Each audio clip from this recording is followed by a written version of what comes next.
প্রিয় শিক্ষার্থী বন্ধুরা, তোমরা তোমাদের শিক্ষার সমস্ত তথ্য জানতে এবং সকল সমস্যার সমাধান জানতে এখনই জয়েন করো আমাদের ফেসবুক গ্রুপে। ফেসবুক গ্রুপের লিংক দেওয়া আছে ডিসক্রিপশন বক্সে। স্বাগতম সবাইকে ওয়াইস পয়েন্ট একাডেমিতে। আশা করি সবাই ভালো আছো। আমরা কথা বলছিলাম নবম শ্রেণীর বাংলা ষষ্ঠ অধ্যায় নিয়ে। আজকে আলোচনা করব পৃষ্ঠা নাম্বার 158 প্রশ্নের উত্তরগুলো নিয়ে। তার আগে বনের ধারে বরফ পড়া সাজে কবিতাটি নিশ্চয়ই তোমরা পড়েছো। সেই কবিতার উপর ভিত্তি করেই এই তোমাদের 3টি প্রশ্ন রয়েছে। আজকে তা জেনে নেব যে উত্তরগুলো কেমন হবে।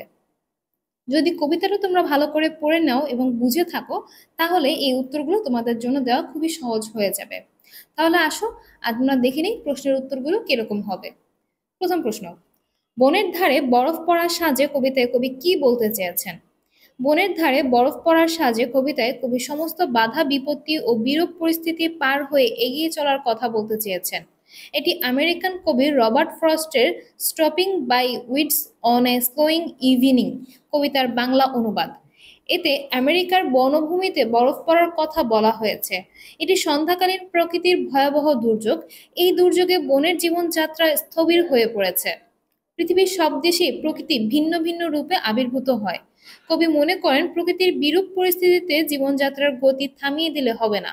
বাংলাদেশেও প্রাকৃতিক দুর্যোগের দেশ। এ দেশের মানুষও নানা প্রকৃতির দুর্যোগ মোকাবেলা করে বেঁচে আছে।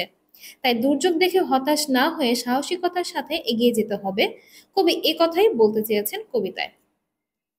আশা করি প্রথম প্রশ্নের উত্তরটা তোমরা বুঝতে পেরেছো। তাহলে আসো দ্বিতীয় প্রশ্নটা দেখে নিই।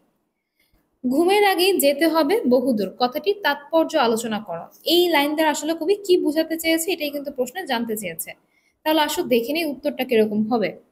ঘুমের আগে যেতে হবে বহুদূর কথাটি বনের ধারে বরফ পড়ার সাজে কবিতার শেষ স্তবকের সাথে স্তবক থেকে সংকলিত। কবি যাত্রাপথে সন্ধ্যাকালীন বনভূমিতে প্রাকৃতিক দুর্যোগের মুখোমুখি হয়েছেন। বরফের টুকরায় বনভূমি ঢাকা পড়ে গেছে। এই বিরূপ প্রকৃতির চলার পথে বড় বাধা হয়ে দাঁড়িয়েছে। নেমে আসছে বছরের সবচেয়ে বেশি আঁধার। কবি মনে করেন প্রকৃতি যতই বিরূপ হোক না কেন যাত্রাপথে থেমে গেলে হবে না। সন্ধ্যা গড়িয়ে রাত নেমে আসছে। এখনো অনেক কাজ বাকি, যেতে হবে অনেক দূর। রাত গভীর হওয়ার আগে অর্থাৎ মানুষ ঘুমিয়ে পড়ার আগেই গন্তব্যে পৌঁছাতে হবে। সমস্ত দুর্যোগ আর দুর্বিপাক মোকাবেলা করার অদম্য প্রাণশক্তি নিয়ে এগিয়ে যেতে হবে। এই ছিল ঘুমের আগে যেতে হবে বহুদূর লাইনটির ব্যাখ্যা। এরপরে সর্বশেষ 3 নম্বর প্রশ্নটা দেখো কি বলেছে। এই কবিতায় পরিবেশ ও প্রকৃতির সঙ্গে বাংলাদেশের পরিবেশ ও প্রকৃতির সাদৃশ্য ও বৈসাদৃশ্য দেখাও। খুব ভালো একটা প্রশ্ন, এটার উত্তর খুব সহজভাবেই লেখা যায়। তোমাদেরকে ধারণা দিচ্ছি এখানে এই উত্তরটা তোমরা কিভাবে লিখতে পারো। বনের ধারে বরফ পড়ার সাজে একটি অনুবাদ কবিতা। মূল কবিতাটি লিখেছেন আমেরিকান কবি রবার্ট ফ্রস্ট।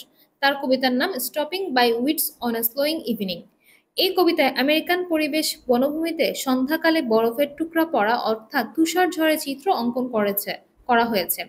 এমন প্রাকৃতিক দুর্যোগে শুধু জীবনযাত্রা নয়, তাদের ঘর বাড়িগুলোও বিপত্তির মুখে পড়ে।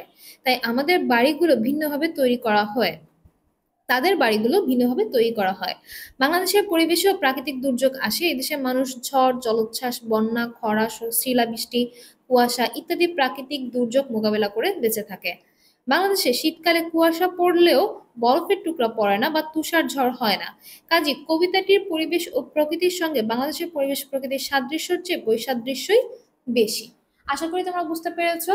এইভাবে গুছিয়ে তোমরা প্রশ্নগুলো লিখতে পারো, তাহলে মূল্যায়নে খুব ভালো একটা মার্কস তোমরা পাবে।